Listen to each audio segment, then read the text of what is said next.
Well, it's time now for a Tokyo Series report presented by Guggenheim, and let's welcome in our own Harold Reynolds, who is serving as a special Tokyo Series correspondent. Harold, you look great. The scene and the scenics look amazing. We saw a little bit of the coaches' clinic there. Just to give us a sense of how the fans there in Tokyo are welcoming the Cubs and the Dodgers and all things baseball.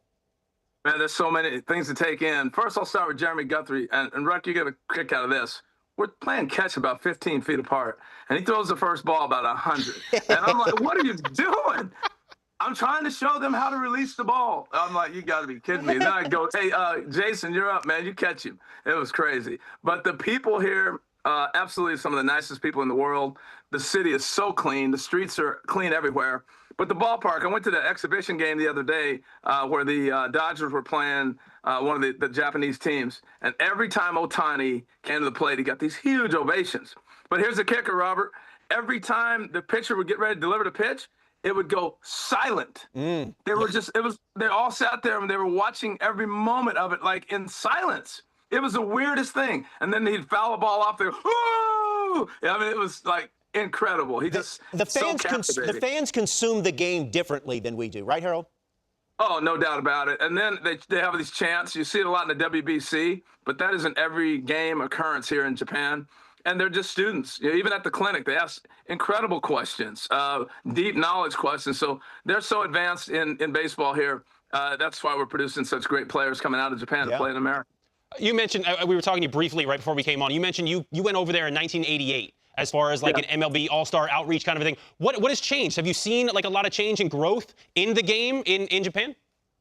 Yeah, I think, back then in '88 was we were breaking ground still. And they were asking a lot of questions about how to play the game.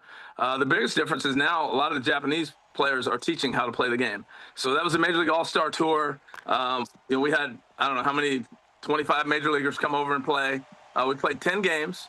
Wow. And between the games, we spent like 2 weeks over here. We did some clinics, some camps, a lot of questions asked, things like that. This time, you're watching the advancement of the Japanese game with their pitchers and everything else. So it's been a big change. With the one thing they've always done, Robert, is they're fundamentally sound. The way they practice, they split the cage in half in batting practice. The left-hander's hitting on one side, the right-hander's hitting on the other side of the cage. It's something to see if you haven't seen it before. I got to say, it is something to see.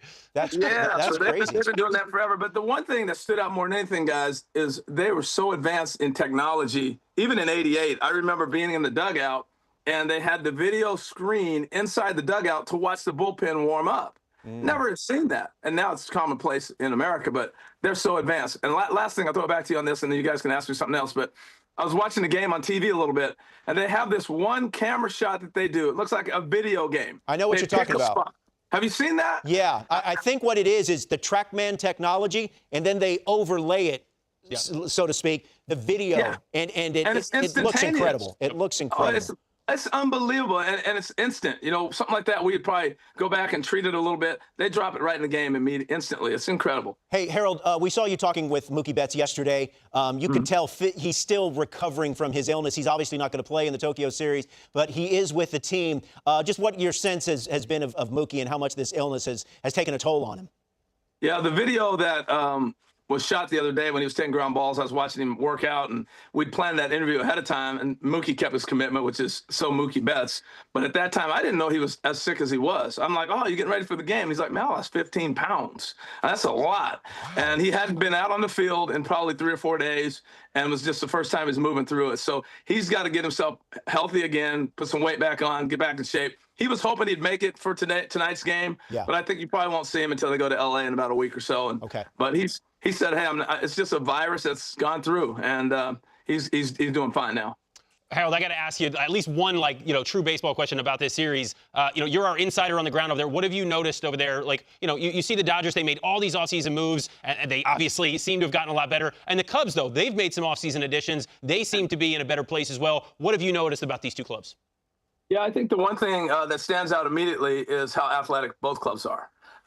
They're going to steal bags. They're going to be aggressive first to third, and they have tremendous power, which doesn't surprise you. The one thing that is evident right away, though, is the star power of the Dodgers. And maybe it's because we're in Japan and they are the favorable team because they have 3 Japanese stars on that club. And not that the Cubs don't have a couple themselves. But Shohei's a game changer, man. I see more people wearing Dodger gear than there is in LA. It's incredible. I mean, this dude is on every billboard, every commercial, everything. He's everywhere. So he's kind of engulfed the series. And so therefore, you see that immediately from that standpoint. But the Dodgers are deep. I mean, I'm talking to Blake Trinan, and I'm like, oh, yeah, you're still on the team. That's right. Yes. I mean, it's incredible. They had a combination game the other day. Blake Snell and Glasnow backed each other up. Ooh. The game before, it was Sasaki and Yamamoto. Those are the starters. And the bullpen guys are like, okay, we get tomorrow's game. So they threw the bullpen the next day. I mean, the depth of what they can do in the pitching rank is the biggest difference in all baseball. Harold, we'll get you out of here on this one. We've got video of you enjoying some of the local sights there in the kimono. You've got a samurai sword. I mean, you're having a great time, man. It looks beautiful. Oh man, you see the guy in the red there, all geared up. That's LaTroy Hawkins. And I thought LaTroy was gonna get us all in trouble because those are real blades. And so our guide was like, "Don't mess with the real blade." That guy right there, man, he was a samurai master. He actually put on a show. Just and LaTroy tried to mess with him. I'm like, LaTroy, you're gonna get us all whacked up in here, man. He's gonna cause an international incident. Oh my gosh! But we had CeCe Sabathia, Adam Jones, Dylan Batantis. That's just a group of us right there with Jimmy Rollins and a bunch of guys. But there's 20 guys. And so can you imagine these big, giant people dressed up in these things?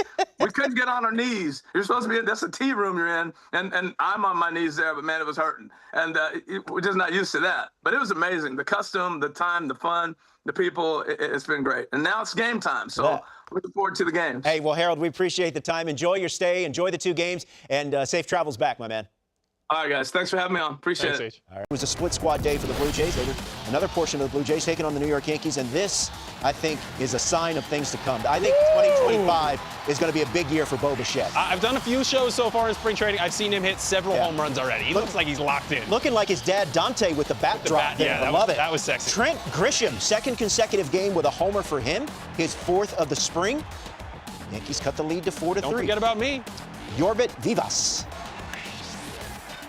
Shallow fly ball. Oh, play with it.